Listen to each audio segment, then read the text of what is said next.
और युद्ध क्षेत्र से एक और बड़ी खबर। वोलेदार में युद्ध हुआ और विध्वंसक हो रहा है। रूसी कब्जे वाले इलाकों पर स्ट्राइक हो रही है। यूक्रेन की स्पेशल फोर्स की भीषण बमबारी। रूसी कब्जे वाला इलाका धुआं धुआं होता हुआ दिख रहा है।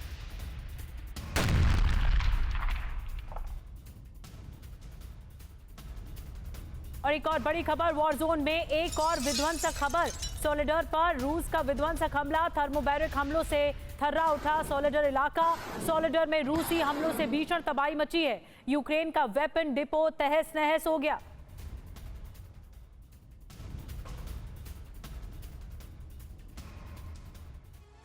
और काले सागर में रूसी जंगी बेड़े पर हमला करके यूक्रेन ने अपनी ताकत का एहसास तो करा दिया है, क्योंकि अभी तक ब्लैक सी में रूस का दबदबा था। लेकिन जब से यूक्रेन को नेटो से हथियार मिले, तब से यूक्रेन न सिर्फ क्रीमिया बल्कि ब्लैक सी में अपना दायरा बढ़ाता जा रहा है।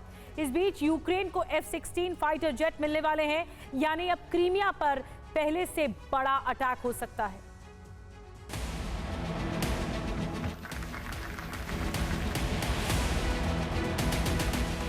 G7 और यूक्रेन पीस समिट के बाद से जेलेंस्की का जोश हाई है। अमेरिका से सैन्य मदद मिली, साथ ही 78 देशों का साथ मिला जो रूस के खिलाफ यूक्रेन की लगातार मदद करते रहेंगे।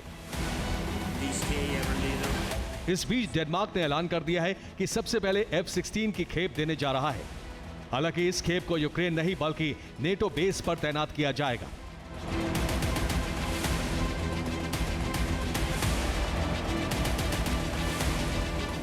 इस सूरत में अगर हमला होता है तो रूस भी जवाबी हमला कर सकता है।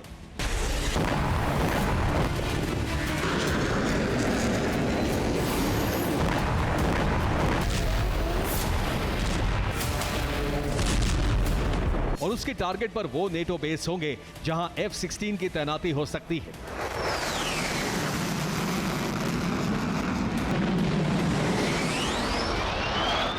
वो नेटो बेस कौन से हैं, वो समझ लीजिए।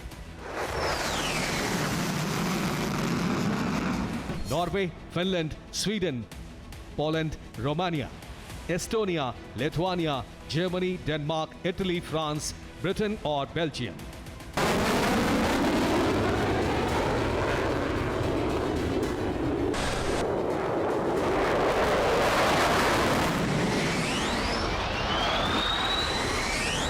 डेनमार्क ने कहा है कि 16 जुलाई के आखिर तक F-16 यूक्रेन को मिल जाएंगे।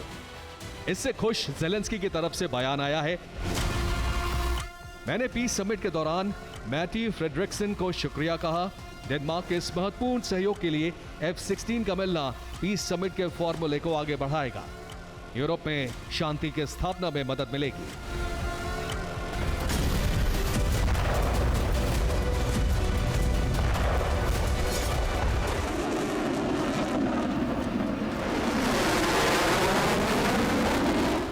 जबकि रूस की तरफ से डेनमार्क को टारगेटेड लिस्ट में शामिल कर लिया गया है।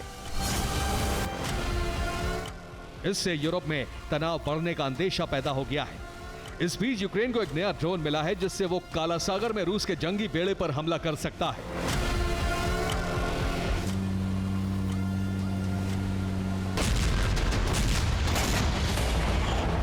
यूक्रेन का नया ड्रोन कामिकाजे है जिसका नाम स्टॉकर 5.0 है। इसकी तैनाती और सपोर्ट पर की जाएगी। 5 मीटर की लंबाई के ड्रोन की रेंज 600 किलोमीटर है, जो 150 किलो विस्फोटक ले जाकर दुश्मन के खेमे में हलचल मचा सकता है। यानी ये ड्रोन सी बेबी ड्रोन की तरह ही रूस के लिए मुसीबत बन सकता है। लेकिन रूस ने समंदर और आसमान से हमले करने वाले ड्रोन को नष्ट करने के लिए एक प्लान तैयार किया है, जिसमें रूस ने इन्फेंट्री फाइटिंग व्हीकल BMP को कॉम्बैट बोर्ड पर तैनात किया है, जो हवा और समंदर से आने वाले ड्रोन को तबाह करने में सक्षम है। एक दिन पहले ही रूस ने BMP से यूक्रेन की 3 बोट को उड़ाकर इसका जलवा दिखा दिया। यानी रूस अब समंदर से लेकर आसमान तक यूक्रेन के हथियारों के खिलाफ रणनीति बना चुका है, फिर चाहे सामने सी बेबी ड्रोन हो या फिर F-16। Bureau report, TV9 Bharat.